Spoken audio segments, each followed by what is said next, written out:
Hello students, welcome to Med Academy. My name is Malika, your biology mentor. ये part 3 है of human health and disease. इससे पहले part 1 and part 2 discuss हो चुका है। अगर नहीं देखा पहले वो वाला देख लो, तब थोड़ा समझ में आएगा कि अभी हम क्या डिस्कस करने वाले हैं about human health and disease. तो आज का जो टॉपिक है that we will discuss is cancer and AIDS. किस तरीके से होता है, क्योंकि अभी हमने क्या पढ़ा था, सारे जितने भी अलग अलग टाइप की डिजीजेज होती हैं वो किस पैथोजन की वजह से होती हैं। बैक्टीरिया, वायरस, प्रोटोजोआन्स, ये सारे जितने भी पैथोजन हैं ये पर्टिकुलर डिजीज कॉज करते हैं। तो ये भी सारा उसी के बारे में है कि कौन से पैथोजन्स एक पर्टिकुलर डिजीज करते हैं। कैंसर एक पर्टिकुलर एज अ पैथोजन से नहीं होता, वो अलग अलग वेज से होता है। उससे पहले we will study about AIDS, किस वजह से होता है, कैसे होता है, एक्चुअली में सेलुलर जो मैकेनिज्म है किस तरीके से, क्योंकि एड्स में क्या होता है, जो भी पर्टिकुलर कोई भी बीमारी है, जैसे कोल्ड है, छोटा से छोटी डिजीज भी क्या होगी, वो पर्टिकुलर पर्सन जो इन्फेक्टेड पर्सन है वो हैंडल नहीं कर सकता। तो क्या रीज़न है इसका, किस वजह से ये सारी चीज़ें होती हैं, तो हम पहले वो डिस्कस करेंगे, then we will switch on to cancer. तो एड्स की पहले तो फुल फॉर्म पता होनी चाहिए क्या है, that is acquired immunodeficiency syndrome. AIDS की फुल फॉर्म क्या है, एक्वायर्ड इम्यूनो डेफिशिएंसी सिंड्रोम।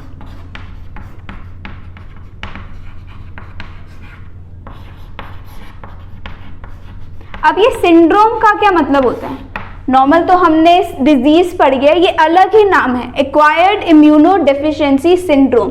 एक एक मतलब पहले पता होना चाहिए, क्या मतलब है इसका। एक्वायर्ड का क्या मतलब हुआ, जैसे हमने इम्यूनिटी में पढ़ा था, we discussed in part 2 about immunity. Immunity में क्या मतलब था, एक था इनेट और एक थी एक्वायर्ड।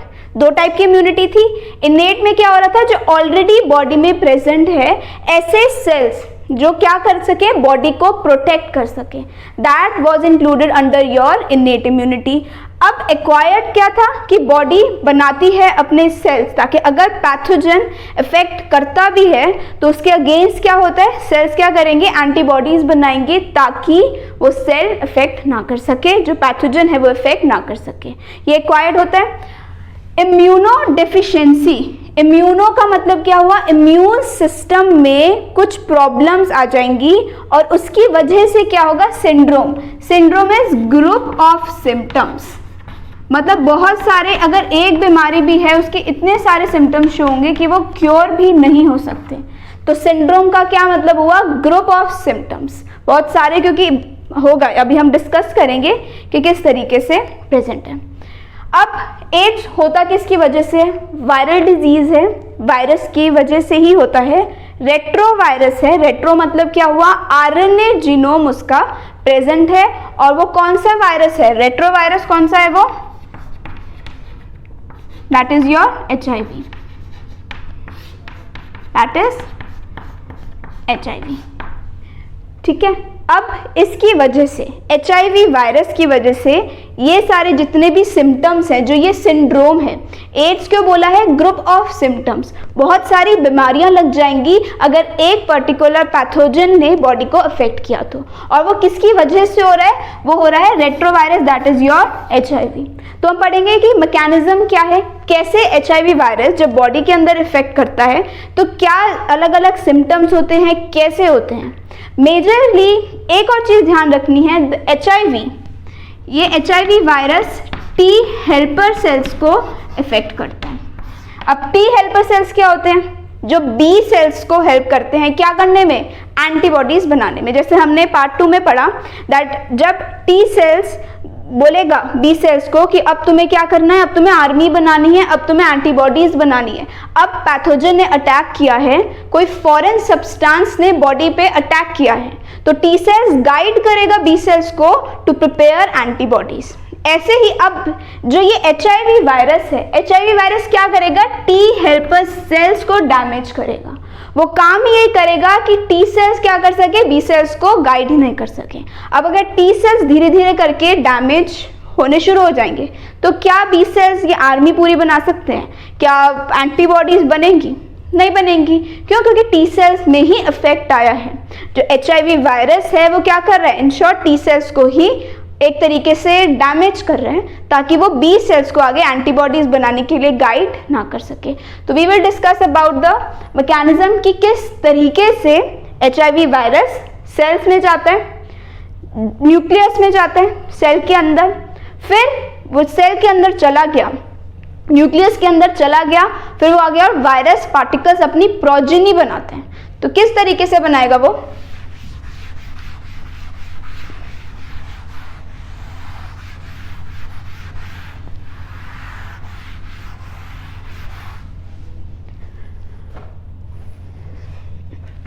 तो यहां पर पहले टी सेल जो HIV वायरस है वो मैक्रोफेजेस पे अटैक करता है। मैक्रोफेजेस क्या है, इम्यूनिटी सेल्स है, हमने पार्ट 2 में डिस्कस किया है।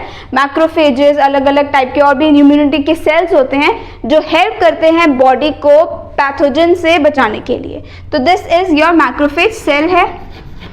अब HIV RNA जीनोम मतलब क्या हुआ इसके अंदर, क्योंकि हमने पढ़ा है वायरस के अंदर जो जीनोम है it can be RNA, it can be DNA। तो रेट्रोवायरस का क्या मतलब हुआ, RNA जीनोम है। तो ये जो वायरस है, जो ये HIV वायरस है, इसके अंदर क्या है, जो न्यूक्लिक मटीरियल है वो क्या है, RNA है। तो ये क्या हुआ, RNA जीनोम। अब ये मैक्रोफेज पे अपना इन्फेक्शन देगा, अटैक करा इसे मैक्रोफेजेस पे। एक सेल नहीं है बॉडी में, बहुत सारे सेल्स है, तो उस पर्टिकुलर सेल्स पे अटैक होगा।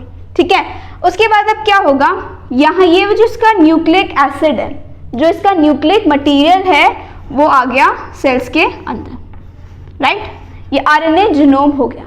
अब RNA जीनोम RNA है, राइट।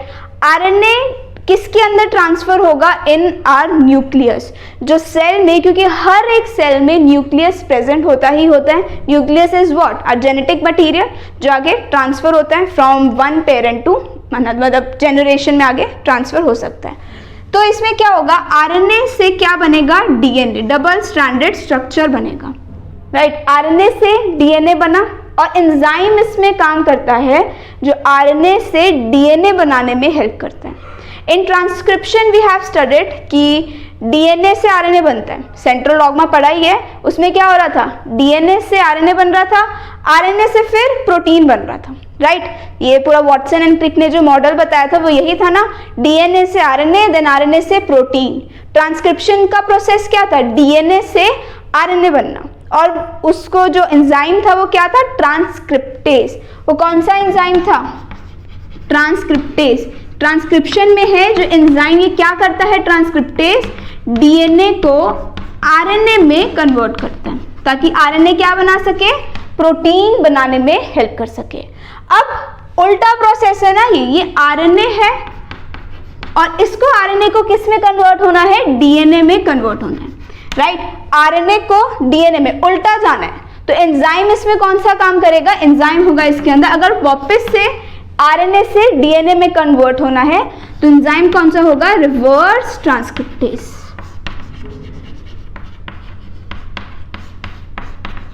रिवर्स का मतलब ही क्या हो रहा है, उल्टा। DNA से RNA ये हमने पढ़ा है, in central dogma we have studied DNA से RNA, RNA से प्रोटीन। उल्टा कैसे होगा, RNA से जब DNA बनना होगा रिवर्स ट्रांसक्रिप्टेज, वो कहाँ पर होगा, सेल के अंदर। यहाँ पर हमारा RT लिख रही हूँ, that is your reverse transcriptase enzyme, जो हेल्प करेगा RNA जीनोम से DNA में कन्वर्ट करने के लिए। अब जब ये DNA बन गया तो ये क्या करेगा, न्यूक्लियस में, हमारे सेल के अंदर का जो न्यूक्लियस है, जो DNA जीनोम एक्चुअली में जो हमारे सेल में प्रेजेंट है उस पर अफेक्ट करेगा, राइट। ये वायरल DNA है, वायरल RNA से वायरल DNA बना।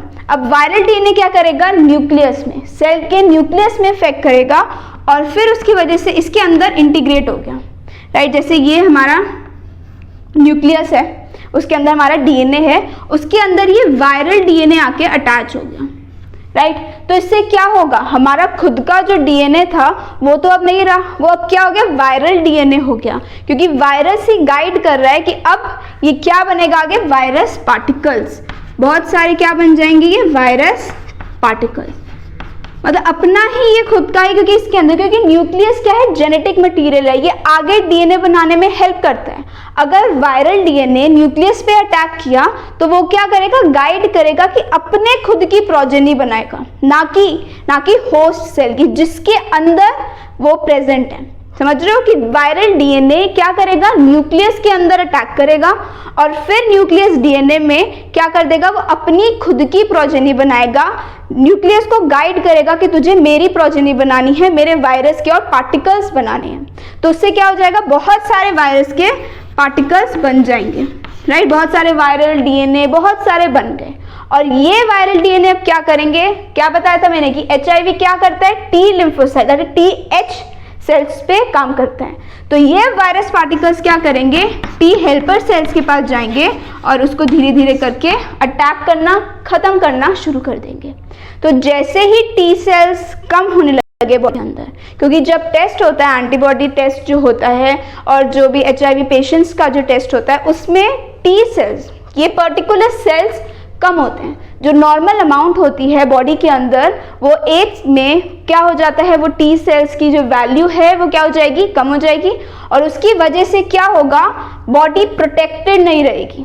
क्योंकि इम्यूनिटी का जो चैप्टर है हमने अभी जस्ट खत्म किया था, उसमें क्या था, बॉडी में टी सेल्स, बी सेल्स होने बहुत ज़रूरी हैं इम्यूनिटी के लिए। तो अगर टी सेल्स ही नहीं होंगे तो इम्यूनिटी बॉडी को कैसे मिलेगी, प्रोटेक्ट, क्योंकि कोई भी पैथोजन आया, कुछ भी प्रॉब्लम हुई, बॉडी अपना मतलब नहीं झेल पाएगी और डेफिनेटली अलग अलग सिम्टम्स शो होंगे।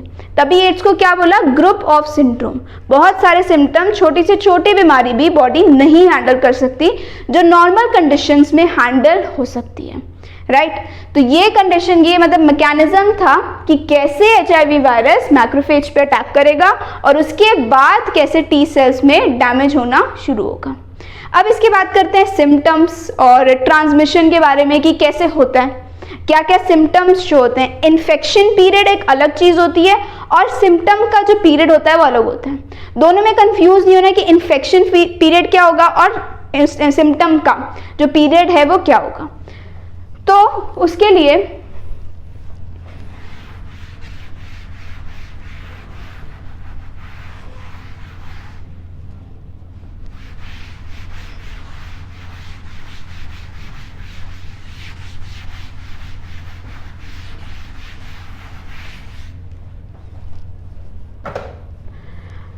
दो चीजें आती हैं, एक होता है इन्फेक्शन पीरियड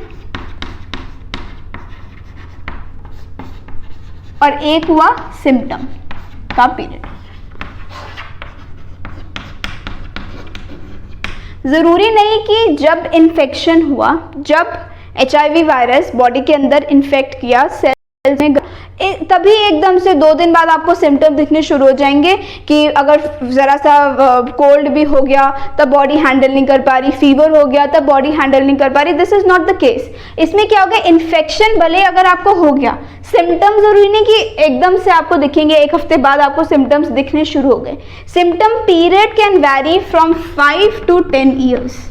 5 से 10 साल के बीच में भी आपको सिम्टम्स दिख सकते हैं। जब इन्फेक्शन हुआ उसके 5 साल बाद भी सिम्टम दिख सकते हैं, उसके 10 साल बाद भी आपको सिम्टम दिख सकते हैं, क्योंकि धीरे धीरे इफेक्ट हो रहा है। डायरेक्टली एकदम से सारे सेल्स पे तो वायरस इफेक्ट नहीं कर देगा ना, तो धीरे धीरे करके ही इन्फेक्शन बढ़ता जाता है। तब जब बहुत ज़्यादा हाई लेवल हो गया इन्फेक्शन का, जब पूरी तरीके से टी सेल्स डैमेज हो गए, तब सिम्टम्स दिखने शुरू होंगे और तब चेकिंग टेस्ट होगा कि किस किस टाइप के टेस्ट होते हैं, कैसे पता चलेगा कि एचआईवी एड्स हुआ है कि नहीं। टेस्ट भी एक है जो नाम याद रखना है, that is your ELISA test, जो इससे पता चलता है, एंटीबॉडी टेस्ट ही है ये, कि पर्टिकुलर एचआईवी वायरस का इन्फेक्शन या उसके सिम्टम्स शो हुए हैं कि नहीं हुए हैं। एलाइजा के फुल फॉर्म में से याद रखनी ज़रूरी नहीं है, बस एंजाइम लिंक्ड इम्यूनोसॉर्बेंट एसे, इससे एंटीबॉडी टेस्ट ही है, पता चलेगा कि एंटीबॉडीज प्रिपेयर हुई हैं कि नहीं हुई हैं। ट्रांसमिशन नॉर्मल, अगर ब्लड ट्रांसफ्यूजन है, यूज्ड नीडल्स से ट्रांसफ्यूजन हो रहा है ब्लड के अंदर, मदर से प्लेसेंटा में भी ये वायरस ट्रांसफ़र हो सकता है, सेक्सुअल कॉन्टैक्ट से भी ट्रांसफ़र हो सकता है। तो ये अलग अलग चीज़ें हैं। टच से ट्रांसफ़र नहीं होता, जो मिथ बना हुआ है सोसाइटी में दैट अगर पर्सन को HIV एड्स है, डायरेक्ट टच से हो गया? नहीं। कैसे होगा? क्योंकि अंदर वायरस है ना, बॉडी में वायरस है, वो ब्लड के थ्रू ही ट्रांसफ़र हो सकता है। नॉर्मल टच से वायरस ट्रांसफ़र नहीं हो सकता। अलग अलग चीज़ें, अगर यूज्ड नीडल है, जैसे हॉस्पिटल्स में ज़्यादा चांसेस होते हैं, इन्फेक्टेड पर्सन है, उसकी नीडल नॉर्मल पर्सन में इन्फेक्ट कर दी, वायरस ऑफ कोर्स ये बात है ब्लड के थ्रू ही ट्रांसफ्यूज हो जाएगा। So these are the ways की ट्रांसमिशन किस तरीके से हो सकती है। अब बात करते हैं प्रिवेंशन की या क्योर की। क्योर एज सच इस पर्टिकुलर डिजीज़ का, क्योंकि ये जो वायरस है ना, ये HIV वायरस है, ये बहुत अपने आप को क्या कर देता है, वेरिएशंस आ जाती हैं, कुछ चेंजेस आ जाते हैं, तो पर्टिकुलर क्योर इस डिजीज़ का नहीं है। तो बेटर है क्या, प्रिवेंशन, बचा सके, because prevention is better than cure. किस तरीके से हम इस पर्टिकुलर बीमारी को या इस वायरस को बचा सके कि बॉडी में इन्फेक्ट ही ना कर सके। ऑफ कोर्स ये बात है, अलग अलग वेज, मतलब जैसे सेफ ब्लड बैंक्स में अगर आपको ब्लड ट्रांसफ्यूज भी करवाना है या करना भी है, तो उसमें क्या करो, प्रॉपरली जहाँ पर ऑथराइज्ड है उस ब्लड बैंक में जाओ, डिस्पोजेबल नीडल्स यूज़ करो, तो इससे क्या होगा, ट्रांसमिशन नहीं होगी, राइट। और बाकी NACO, that is national AIDS control organisation, world health organisation, ये सारी चीज़ें भी हैं, वो एजुकेट करती हैं लोगों को कि ये ऐसी बीमारी नहीं है कि टच से होगी, प्रिवेंशन भी इसकी पॉसिबल है, क्योर एज सच नहीं है। जो बीमारी हुई है उसका क्योर है, इस वायरस का नहीं कि वायरस को कैसे ख़त्म किया जा सकता है, right. So this was about your AIDS, कि कैसे होता है, कौन सा टेस्ट ज़रूरी है, कौन सी ट्रांसमिशन, क्या क्या सिम्टम्स हैं, ये सारी चीज़ें। Then next coming to your cancer.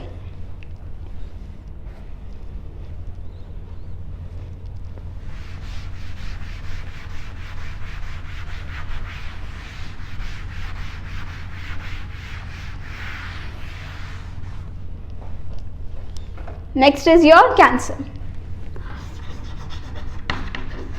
अब कैंसर में क्या होता है, दो टाइप के सेल्स है, बिकॉज नॉर्मल सी बात है, कैंसर है तो कैंसरस सेल्स भी होंगे।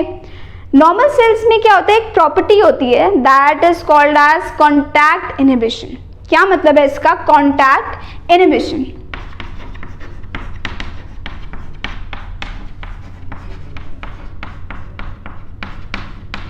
नाम से समझ में आ रहा है ना, कॉन्टैक्ट इनहिबिशन, कि ये नॉर्मल सेल्स की प्रॉपर्टी है। ये इसमें क्या हो रहा है, अगर एक सेल, ठीक है, दूसरे सेल के कांटेक्ट में है तो वो अपना डिवीजन रोक देगा।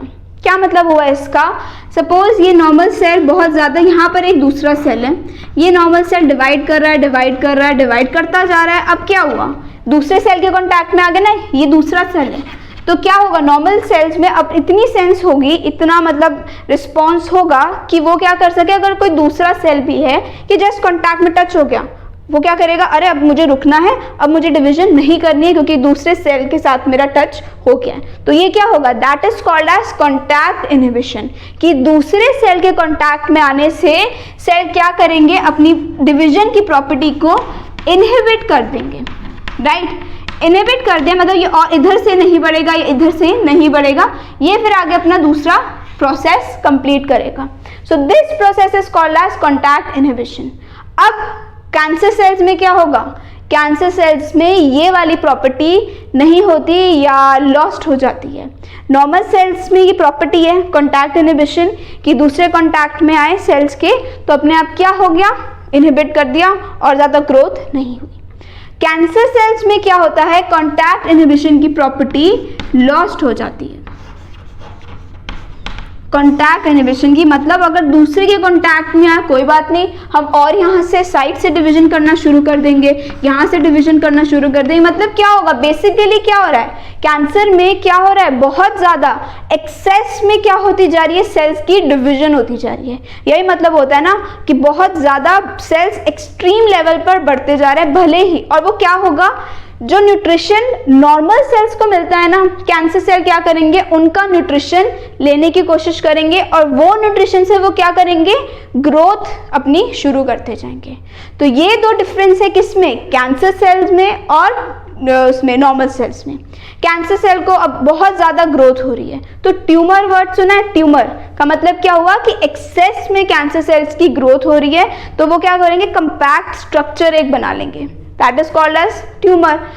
अब ट्यूमर के बेसिस पर ही दो टाइप के कैंसर सेल्स की डिवीजन होती है, एक होता है बेनिग्न ट्यूमर और एक होता है मैलिग्नेंट ट्यूमर, जिसको मेटास्टेसिस भी बोलते हैं, benign tumour and malignant tumour.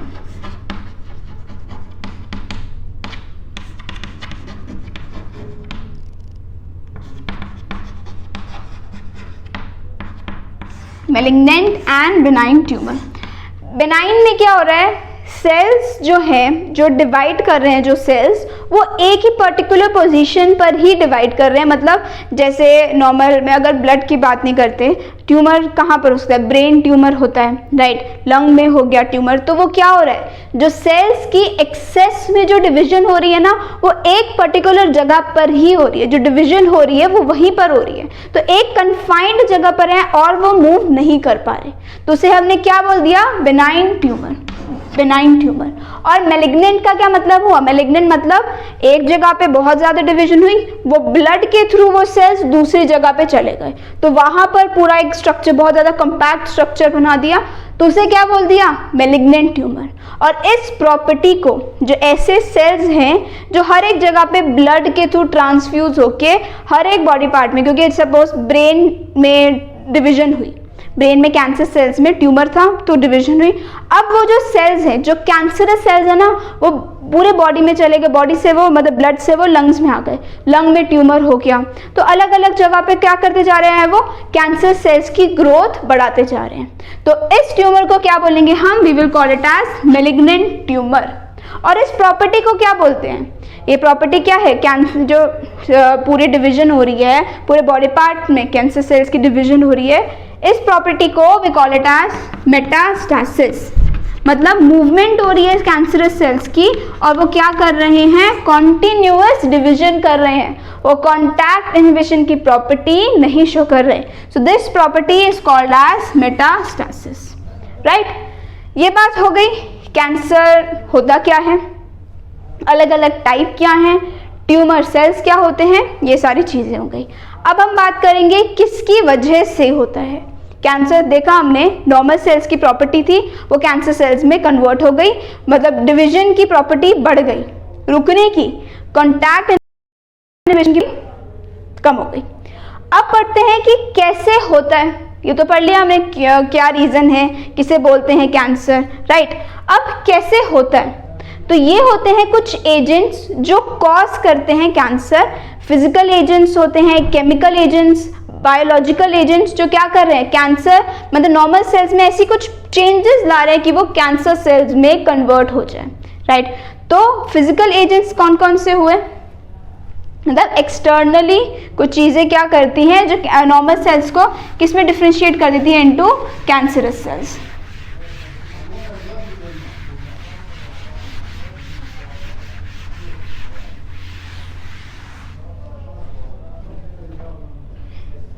तो फिजिकल एजेंट्स में क्या हुआ, कुछ रेडिएशंस होती हैं जो क्या करेंगी, नॉर्मल सेल्स को किस में कन्वर्ट कर देंगी, कैंसर सेल्स में, जो क्या करेंगे, नॉर्मल सेल्स अपना अच्छे से काम कर रहे हैं, प्रॉपर्ली डिवीजन कर रहे हैं, कोई चेंजेस नहीं हो रहे, जैसे ही कोई रेडिएशन बढ़ी, नॉर्मल सेल्स किस में चेंज हो गए, कैंसर सेल्स में चेंज हो जाएंगे, कॉन्टैक्ट इनहिबिशन की प्रॉपर्टी क्या हो जाएगी, उनके अंदर खत्म हो जाएगी। तो ऐसे ही फिजिकल कुछ एजेंट्स हैं, जैसे रेडिएशंस होती हैं, दो टाइप की रेडिएशंस हैं फिजिकल एजेंट्स में, नाम याद रखना है, दैट इज आयोनाइजिंग रेडिएशन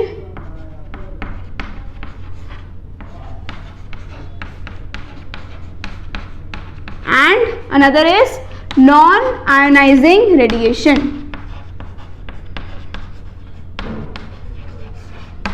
अब आयोनाइजिंग रेडिएशन में कुछ रेज हैं जो हार्मफुल है बॉडी के लिए, सुना होगा एक्सरेज, गामा रेज, ये क्या है, अगर बॉडी पे पड़ेंगे तो क्या होगा, कैंसर सेल की प्रॉपर्टी बढ़ जाएगी।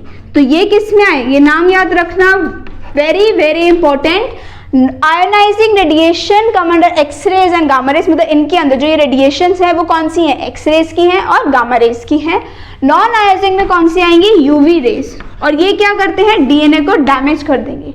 जो नॉर्मल सेल्स की प्रॉपर्टी है उसके अंदर कुछ चेंजेस आ जाएंगे, इरेगुलर ग्रोथ होनी शुरू हो जाएगी, कहीं से भी ग्रोथ होनी शुरू हो जाएगी। क्योंकि नॉर्मल सेल्स में क्या होता है, नॉर्मल सेल्स में ना एक पर्टिकुलर पैटर्न है कि इसी फॉर्म में ग्रोथ होगी, न्यूट्रिशन नहीं मिल रहा तो रुक जाएगी।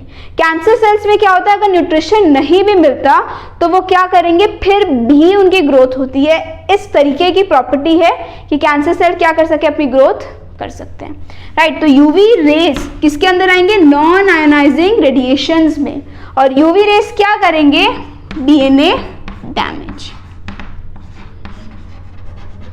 ठीक है, ये कौन से एजेंट्स थे जो कैंसर कर रहे थे, that is your physical agent, right. Ionising radiation में कौन सी रेज आती हैं, X rays and gamma rays, और नॉन आयोनाइजिंग में कौन सी आएंगी, UV rays, that will cause DNA damage. फिर हम बात करते हैं केमिकल एजेंट्स की। केमिकल एजेंट्स को कार्सिनोजन भी बोलते हैं। कार्सिनोजन जो क्या करें, नॉर्मल सेल्स में कन्वर्ट कर देंगे किसको, नॉर्मल सेल्स को कैंसर सेल्स में, तो ऐसे एजेंट्स को क्या बोलेंगे, कार्सिनोजन। अलग अलग टाइप के होते हैं वो सेल्स, जैसे नॉर्मल, जैसे प्रोटोऑन्कोजेन, सेलुलर ऑन्कोजेन, ये बॉडी के अंदर हैं जो कैंसर नहीं कॉज कर सकते, मतलब प्रेजेंट होते हैं लेकिन ये एक्टिव फॉर्म में नहीं होंगे। लेकिन इन कार्सिनोजन की वजह से क्या होगा, जो इनएक्टिव फॉर्म में है ना, जैसे प्रोटोऑन्कोजेन, सेलुलर ऑन्कोजेन, ये कुछ नाम याद रखने, सेल्स के ही नाम है, ये इनएक्टिव है।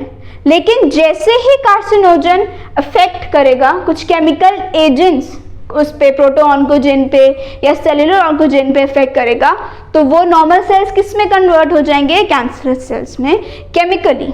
और केमिकल एजेंट्स को कार्सिनोजन बोला गया है।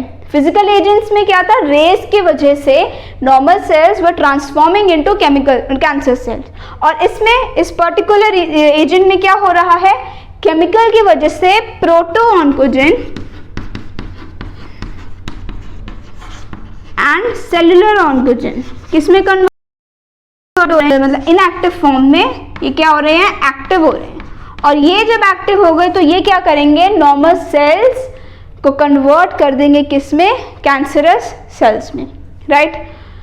अब बात करते हैं, और कुछ ऑन्कोजेनिक वायरस भी होते हैं, ऐसे वायरस जो क्या करें, कैंसर कर सकें।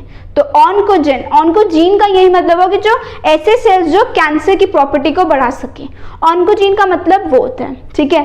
अब ऑन्कोजेनिक वायरस का क्या मतलब हुआ, ऑन्कोजेनिक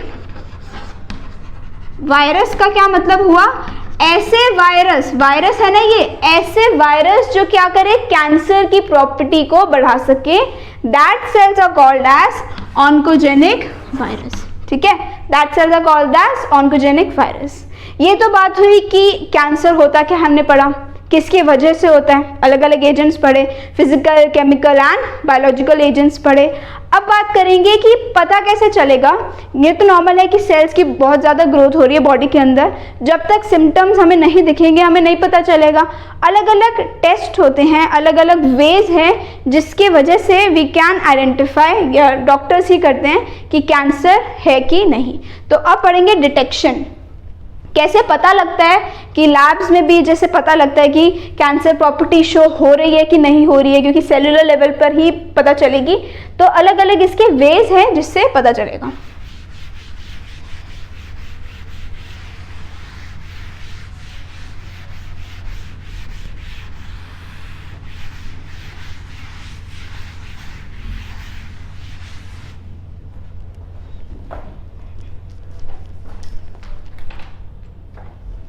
तो अब पढ़ेंगे कैंसर डिटेक्शन एंड बायोप्सी।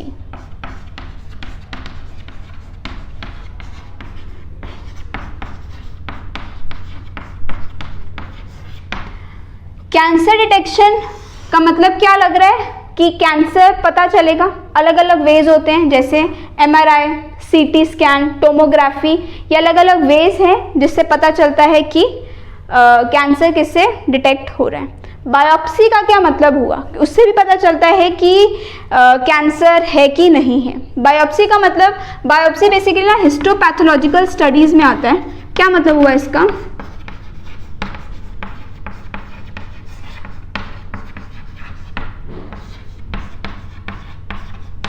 जैसे ये ना माइक्रोस्कोप में पता चलता है, अलग अलग वे से पता चलता है, पूरी बॉडी के अलग अलग पार्ट का तो हम नहीं कर सकते, तो हम क्या इसमें साइंटिस्ट क्या करते हैं, डॉक्टर्स पर्टिकुलर जैसे जगह पर, जैसे अगर लग रहा है कि ब्रेन ट्यूमर है या अलग कोई भी पार्ट का ट्यूमर है, तो उसके सेल्स को एक्सट्रैक्ट करते हैं। जैसे ब्रेन ट्यूमर है तो ब्रेन ट्यूमर में क्या होगा, ब्रेन के सेल्स को निकाला और फिर अलग अलग वेज के थ्रू बहुत सारे प्रोसीजर्स होते हैं, उसके बाद माइक्रोस्कोप में देखा कि नॉर्मल सेल कंपेयर किया और जो कैंसर सेल्स है, जो ब्रेन में से सेल्स हमने निकाले उनको कंपेयर किया, देखा कि क्या क्या डिफरेंसेस आ रहे हैं, नॉर्मल सेल्स में क्या डिफरेंस है और जो ब्रेन में जो कैंसर सेल्स हैं उनमें क्या डिफरेंस है। तो दोनों के बेसिस पे कंपैरिजन किया, अगर सिमिलर हैं तो दैट मीन्स कोई प्रॉब्लम नहीं है, अगर थोड़े बहुत भी चेंजेस हो रहे हैं तो क्या हो रहा है, उसमें पता चल जाएगा कि कैंसर है कि नहीं। तो this method is your biopsy, histopathological method. Labs में ये मेथड किया जाता है जिसमें अगर लग रहा है वो डिजीज कहीं पर भी ट्यूमर है, उस पर्टिकुलर एक थिन सा सेक्शन ले लेते हैं और उसको फिर माइक्रोस्कोप पर देखते हैं कि whether the cell is cancerous और नॉट। एक तो ये मेथड हो गया। दूसरा क्या है, कैंसर और किस तरीके से डिटेक्ट किया जा सकता है कि है कि नहीं। तो MRI scan, MRI is magnetic resonance imaging. MRI की फुल फॉर्म क्या है, मैग्नेटिक रेजोनेंस इमेजिंग। मतलब इसमें क्या करता है, मैग्नेटिक फील्ड के थ्रू अलग अलग, इतना डिटेल में जाने की जरूरत नहीं है, just you need to study कि कौन कौन से डिटेक्शन के वेज हैं जिससे पता चलता है कि वेदर कैंसर इज देयर और नॉट। तो बस क्या नाम याद रखने हैं, एमआरआई फुल फॉर्म क्या है, मैग्नेटिक रेजोनेंस इमेजिंग, जो क्या करता है मैग्नेटिक फील्ड से, मैग्नेटिक है ना नाम मैग्नेटिक, तो मैग्नेटिक फील्ड के थ्रू पता चलता है कि सेल कैंसरस है कि नहीं है। दूसरा क्या वे हुआ, दूसरा है हमारा CT scan. CT scan is computed tomography, computed tomography, ठीक है। इसमें भी अलग अलग वेज है जिससे पता चलता है। थर्ड क्या है, रेडियोग्राफी, जो एक्सरेज या अलग अलग रेज से पता चले कि whether the cell is cancerous और नॉट, ठीक है। तो ये तीन वेज हैं जिससे कैंसर क्या होता है, डिटेक्ट होता है। Magnetic resonance imaging, then your CT scan, computed tomography and radiography. इससे पता चल जाएगा whether the cell is cancerous. अब पता चल गया, प्रिवेंशन भी तो ज़रूरी है, कैसे ठीक हो सकता है, क्योंकि हमने देखा है कि जिनको कैंसर हुआ है, अलग अलग ब्रेन में या लंग में ट्यूमर हुआ है, वो इजीली डिटेक्टेबल है और क्योर भी किया जा सकता है। बट ये ध्यान रखना है कि स्टेजेस क्या है, क्योंकि 4 स्टेजेस होती हैं, स्टेज 1, 2, 3 एंड 4। जनरली स्टेज 2 में पता चलता है कि क्योंकि सिम्टम्स तभी शो होते हैं, अगर लंग में कैंसर है, लंग कैंसर है, तो अगर स्टेज 1 है, ब्रीदिंग में कोई दिक्कत नहीं आएगी, कब प्रॉब्लम आएगी, स्टेज 3 के टाइम पे। स्टेज 3 में क्या होगा, क्योंकि एल्वेलाई है, एल्वेलाई के सेल्स बहुत ज़्यादा इंक्रीज हो रहे हैं, कॉन्टिन्यूस बढ़ते जा रहे हैं, तो क्या एक्सचेंज हो पाएगा गैसेस का, क्योंकि एल्वेलाई पर प्रॉब्लम होगी, क्योंकि ऑक्सीजन का अमाउंट तो उतना ही है जितना जा रहा है, अब सेल्स बढ़ते जा रहे हैं ना, एल्वेलाई में रिक्वायरमेंट बढ़ती जा रही है तो उतनी ही ऑक्सीजन की रिक्वायरमेंट, तो उसकी वजह से क्या हो रहा है, ऑक्सीजन में प्रॉब्लम आनी शुरू होगी, ब्रीदिंग डिफिकल्टीज आनी शुरू होंगी। तो सिम्टम्स स्टेज 3 में एक्चुअली में पता चलते हैं कि हाँ भाई अब हुआ है, अब डिटेक्शन भी अलग अलग वेज के थ्रू होगा। तो ट्रीटमेंट कैसे इस पर्टिकुलर डिजीज का हो सकता है।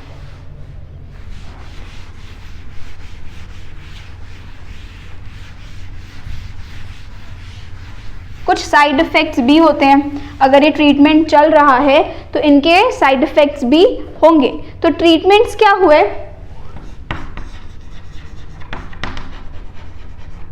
अलग अलग है, जैसे